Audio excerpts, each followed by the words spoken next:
देहरादून में चल रहे कमर्शियल वाहन यानी मैजिक पर जीपीएस डिवाइस लगाए गए हैं, जिसके जरिए परिवहन विभाग मैजिक वाहन पर नजर रखेगा। आरटीओ प्रशासन संदीप सैनी ने बताया कि लगभग 450 नए मैजिक वाहनों को परमिट दिया गया है और जिसमें जीपीएस सिस्टम भी लगाया गया है। साथ ही हमने विशेष टीम गठित की है जो जीपीएस से इन वाहनों को निर्धारित किए गए मार्गों पर आवागमन पर नजर रखेगी और अगर निर्धारित मार्ग पर वाहन चलते हुए नहीं दिखे तो उनका चालान होगा, जिसके बाद दोबारा ऐसा किए जाने पर परमिट निरस्त किया जाएगा।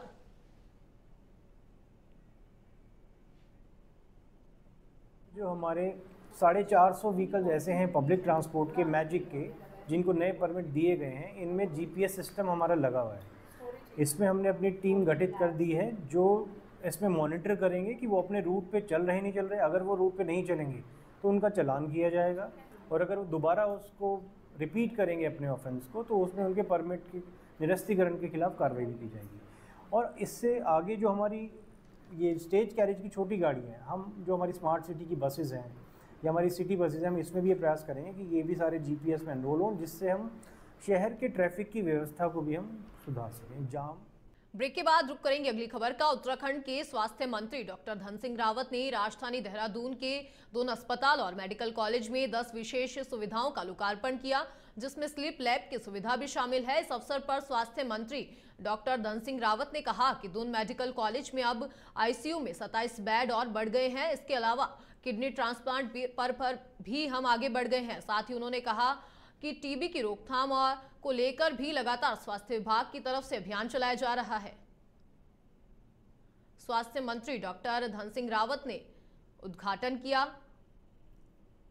दून अस्पताल मेडिकल कॉलेज में सुविधाओं का लोकार्पण किया।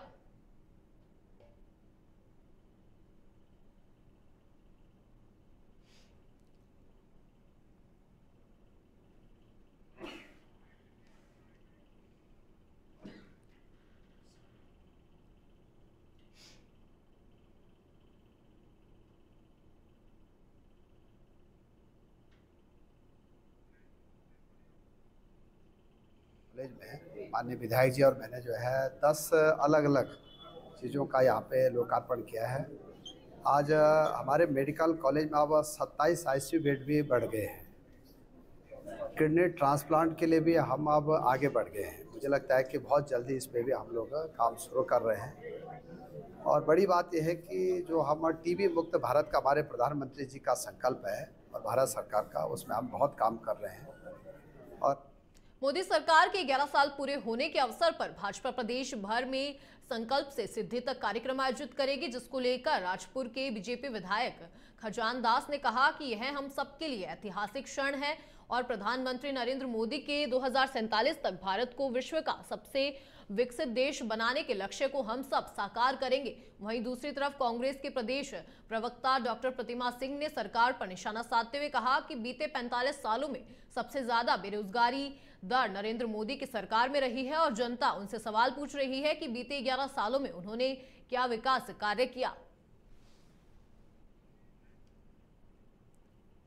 हम सबके लिए आदरणीय देश के प्रधानमंत्री जी के लगातार 11 साल पूरे होने जा रहे हैं और जो ऐतिहासिक कार्य उन्होंने किए हैं देश के हित के लिए, ये बहुत बड़ी उपलब्धि है हम सबके लिए।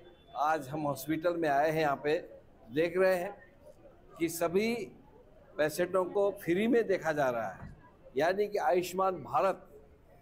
और यहाँ पर तो उत्तराखंड में तकरीबन 23 लाख से अधिक लोगों को आयुष्मान का लाभ मिल रहा है। ये बहुत बड़ी उपलब्धि है। देखिए, मुझे लगता है पहले तो भारतीय जनता पार्टी को जनता को ये स्पष्ट करना होगा कि 11 सालों की ऐसी कौन सी उपलब्धि है जिसका जश्न वो मनाने जा रहे हैं। 11 सालों में सिर्फ उपलब्धियां ये रही हैं कि 45 सालों में सबसे ज्यादा बेरोजगारी जो दर रही है वो नरेंद्र मोदी सरकार की रही है। क्या इस उपलब्धि का जश्न मना रहे हैं? पुलवामा से लेकर के पहलगाम तक जो है पाकिस्तान की इतनी हिम्मत हो गई कि हमारी सरजमी पर हमारे ही लोगों पर हमला करने का कार्य कर रहा है।